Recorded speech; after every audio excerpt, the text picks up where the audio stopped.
Eso que escuchaban es parte de los contenidos de esta exhibición El Canon Revisitado, que además de tener las obras disponibles para verse ahí en el Museo Nacional de Bellas Artes, tiene también en el Spotify del museo una serie de podcasts que van acompañando también esta experiencia. Y para adentrarnos más profundamente en esto, estamos con nuestra querida Paula Fiamma de Comunicaciones del Museo Nacional de Bellas Artes. ¿Cómo estás, Paula? Buenos días. Hola, buenos días Antonella, muchas gracias por esta invitación que siempre nos viene tan bien al Museo Nacional de Bellas Artes. Bueno, estamos ya full, ¿cierto? Ya el Museo de Bellas Artes está abierto, la gente puede ir cuando quiera, ya no hay que, ¿te acuerdas que pasamos por toda esta etapa, Paula, de Sí, las actividades absolutamente digitales que ustedes resistieron, generaron ahí convocatoria, desarrollaron también nuevas maneras de conectarse con las audiencias, después acceso restringido al museo y hoy día ya estamos full, la gente puede ir cuando quiera y se va a encontrar con esta impresionante exhibición, El Canon Revisitado, una mirada al arte europeo desde América Latina. Ahora, yo cuando leí sobre esto, Paula, igual es interesante porque cuando hablamos de arte, siempre desde Latinoamérica el referente ha sido Europa y por muchísimos siglos, y creo que todavía un poco, los artistas latinoamericanos decían, solo voy a ser artista, o el canon más bien latinoamericano decía, solo son artistas aquellos que van a Europa y aprenden a pintar a lo europeo, entre comillas, ¿no? Hablemos un poquito de esa mirada crítica que se está desarrollando en esta muestra. claro, precisamente esa mirada crítica viene de una política del museo que tiene que ver con revisar sus colecciones, el origen de sus colecciones, de las obras que conservamos y exhibimos al público desde una mirada crítica. Y en este sentido es súper importante para nosotros inaugurar esta exposición con México y no se trata de una exposición en la que las obras que vienen desde otro museo llegan y se instalan solamente, sino que se trata de un trabajo que ya lleva por lo menos 2 años, en el que un equipo curatorial de México y de Chile se instalan, dialogan, conversan. Obviamente fueron 2 años de mucha virtualidad, eh, conversaciones y diálogos a ver qué hay en común entre las dos colecciones. Y se conformó un equipo que es muy importante que yo mencione: Claudia Garay Molina y Mariano Mesa Marroquín de México, Gloria Cortés Aliaga, Eva Cancino Fuentes y Manuel Alvarado Cornejo de Chile, con además el apoyo de los investigadores Jaime Cuevas Pérez de Chile y Paola López Eguiluz de México. Ellos, al revisar la colección, dijeron, bueno, en realidad lo que tenemos que abordar es revisar cómo se instaló el canon europeo en Latinoamérica, y se dieron cuenta de las claves o de las obras que hay en común, de los conceptos, y por eso se habla de una mirada, porque también se habla como de valores éticos que venían dentro de estas obras, que en el fondo son consideradas como instrumento de la colonización ideológica en un periodo en el que estamos formando las nuevas repúblicas. Claro, ahora lo interesante es poder encontrarnos con eso hoy día, ¿no? Y poder ver cuánto de esos imaginarios europeos que definieron también los imaginarios en nuestra América Latina fueron marcando no solamente el arte, Paula, sino también nuestras expectativas respecto a qué se suponía, cómo debía lucir una república, ¿no? Exactamente, eran obras que tenían que ver con cierto programa valórico y que tenían que ver por ejemplo, cómo debían ser las mujeres, cómo debían ser los hombres, cómo debía ser la institución del matrimonio, por ejemplo, cuál era el fin del matrimonio, que fueron como un poco apoyo para esta normativa de cómo debía ser esta nueva ciudadanía en este periodo que era netamente formativo y en el que claramente el patrón de mirada era el patrón europeo. Ujú.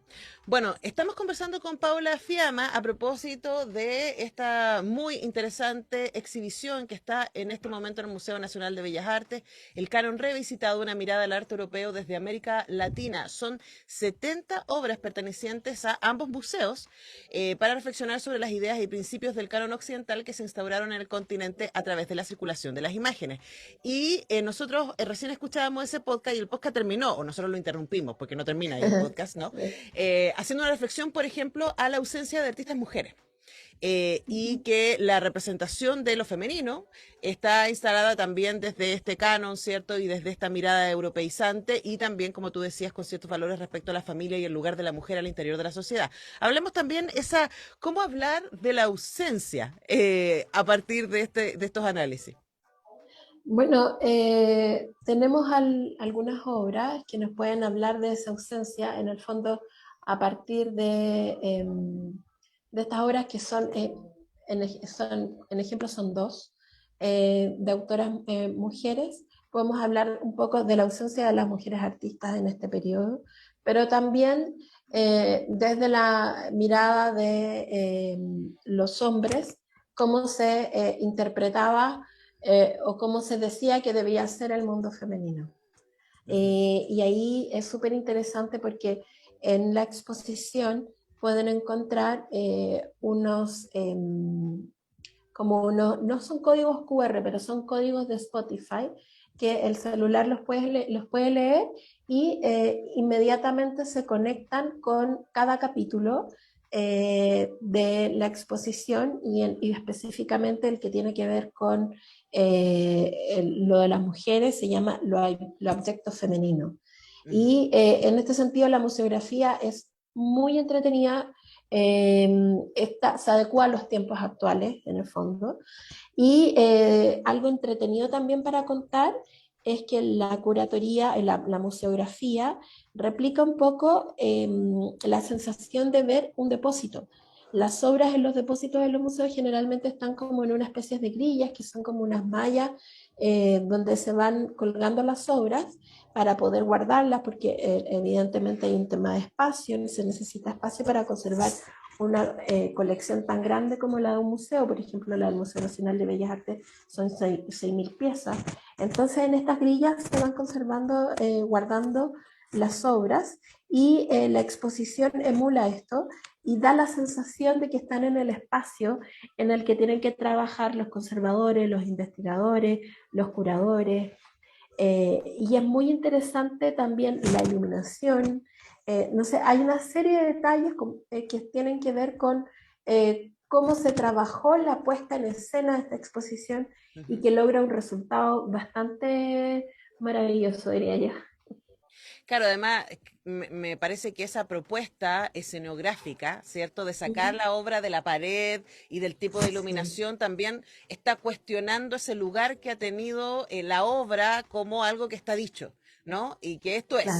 esto es lo que viene de los maestros y esto no se cuestiona, sino más bien ponerlas como material sobre el que uno puede cuestionar, material que está en movimiento de alguna manera a partir de nuestras preguntas. Ahora, como tú nos decías, la exposición va acompañada de esta serie de podcasts en Spotify y entiendo que hay otro que vamos a escuchar, Paula, que tú querías presentar.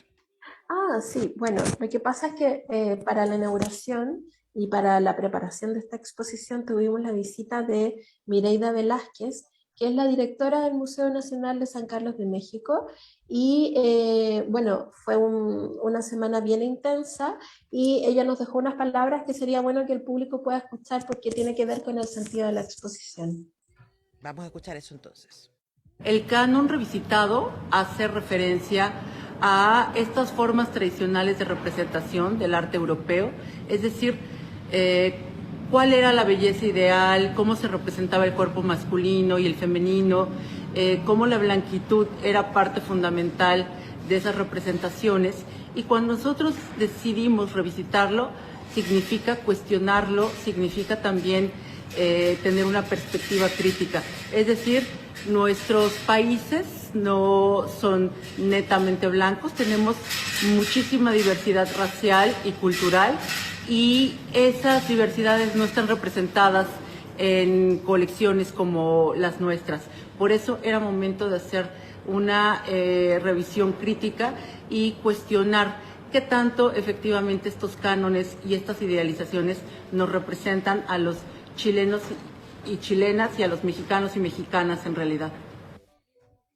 Ahora, es muy interesante eso que ella señala, porque estaba pensando en la dismorfia latinoamericana que tenemos, ¿no? Y que existe hasta hoy día, especialmente en Chile, que es un país que se siente tan europeo y que niega de manera consistente su mestizaje, y que además niega de manera consistente nuestros cuerpos, ¿no? Todavía, Paula, y esto, claro, pensamos en el arte, que fue por muchos siglos el espacio referencial de belleza, pero hoy día nosotros todavía podemos ver en la publicidad, ¿cierto? En las revistas, en el mundo de la moda, en Chile, cuerpos que no tienen nada que ver con los propios. Y eso viene de una tradición, y esa tradición es la que está siendo cuestionada en esta exhibición. Exactamente, en esta tradición que se puede observar en las obras del museo hay dos elementos, por ejemplo, uno que tiene que ver con las formas de los cuerpos, que básicamente tienen relación con el canon europeo, también con el color, porque el color se puede asociar a ciertas virtudes o no virtudes.